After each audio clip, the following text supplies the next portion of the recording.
Hey guys, SoCal for Life here, doing another walkthrough of the Wicked Killington achievement. Not much of a walkthrough, just more some tips and tricks. It's a pretty tough fight, very unforgiving, so just watch me get through it and maybe it'll help you out on your run. Alright, let's get into it. So to get to this area, you need to unlock every trickster door and get to this spot from the void. It's that area just to the left of Vulgrim.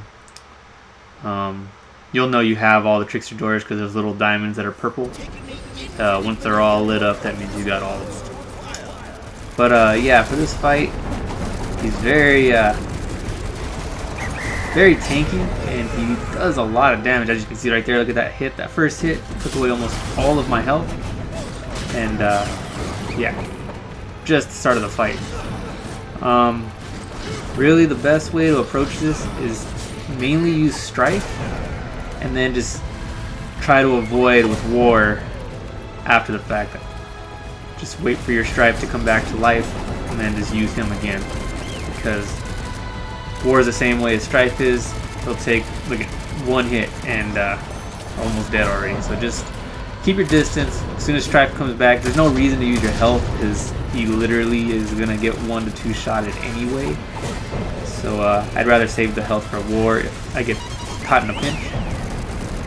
Just keep your distance, dodge where you can. As soon as you hear him make a noise, hit dash twice. Like as you can see, I'm hitting dash twice. If you don't, there are a few times that I probably will not hit it, and I'm gonna get tagged and it's gonna hurt. So yeah, just keeping my distance. That's the best way to go about this. Don't even try to get up close. Don't use War. He's a very, very strong boss. And you don't have to be like super decked out. I'm rocking about 900 on my power level for both my characters. So I mean, I'm up there in strength, but nothing crazy. Where if you have all the trickster doors unlocked at this point, which you have to, then you'll be around the same level. And it's definitely doable because I'm a completer right here. Yeah, so it's just all about keeping your distance. Shoot where you can. I use the basic 2 weapons, the infinite pistol along with the that power shot you get. I don't change it up the whole fight, and I don't use any of my powers or anything else. I rock R2 the whole fight, and then I'll hit my power shot R1 anytime my gauge is filled up. Other than that, I'm not doing anything crazy. War comes back every time Strife goes out. The best thing is try to get your Wraith meter filled up all the way, because that'll let you go into that ultimate form or that beast form where you're basically invisible and you can just lay into him. I should be getting here shortly. The meter is filling up pretty quickly. And then you go, like every time I power up, every single time, just use those 3 shots to your advantage. Take them, try to hit them with all 3 of them.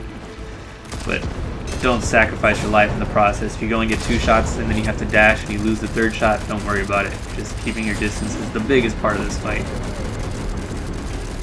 And he does have some tells when he's coming at you. He'll make noises. If he's within your screen view, he does do a little bit of a glimmer shine.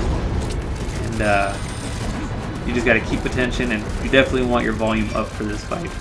Don't try to do it without it, because that's most of the tells right there. Is he makes a sound prior to most of his attacks, and then once he gets to a certain weakness, he starts doing other stuff where he starts throwing up almost like his own version of the Vorpal Blade at you, and it'll just spin around. But it doesn't get too far, but you can just lay into him the entire time it's out because he doesn't move after that.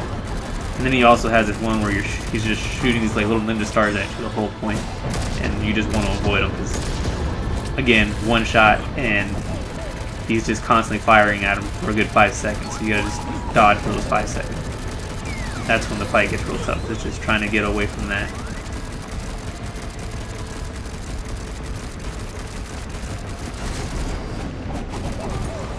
Yeah, as many upgrades as you can put into Strife though, definitely do it. Because like I said, he's going to be the main character for this fight.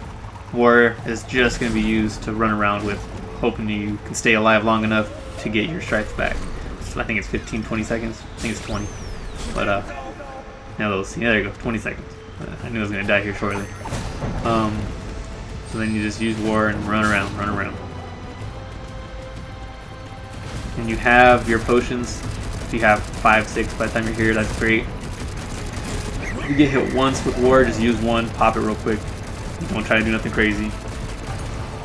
But as long as you're running away and listening for that sound from him, you shouldn't get hit with war if you're just using him to run away with.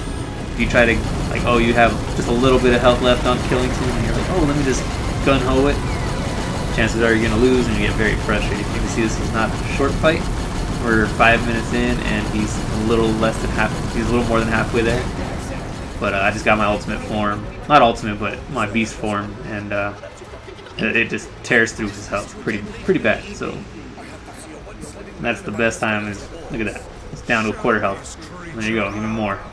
That's where the money's at. Is if you unlock that. You're not gonna unlock it with war using him as a just run around with. His won't build up because you need to attack with him to build it up. So again, we're almost there. I'm not gonna get crazy with it. I'm not gonna try to attack with war. I'm gonna keep the same momentum going, same strategy. I'm not gonna change it up. It's working so far. Let's just finish this guy off and get this achievement and be done with this room. It's a very frustrating boss to fight.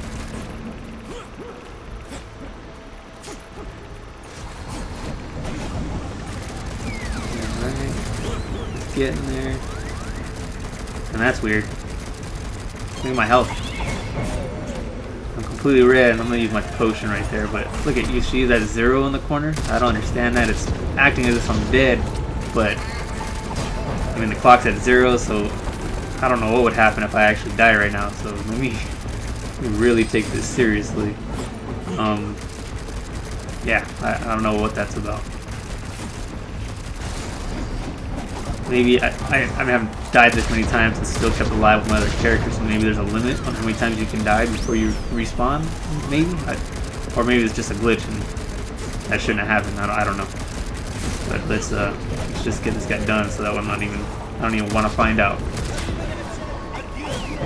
Imagine dying right now, pull out war to finish off his little bit of health and then dying. Oh man, talk about frustrating. Let's just not make that happen. Alright, come on, there it is. There's our trophy pop. There's our creature core we're gonna get from Killington. Ah, man, that was a tough fight. I really hope this was helpful. I mean, there's not too many videos out there, and there's nobody really giving you much pointers on it. It's just, like I said, it's just a strategy of trying to keep away from them. But if this was at all helpful, please hit the like and subscribe below. And if you really like to hit the bell up top, and you'll be notified for future videos. And yeah, see you in the next one.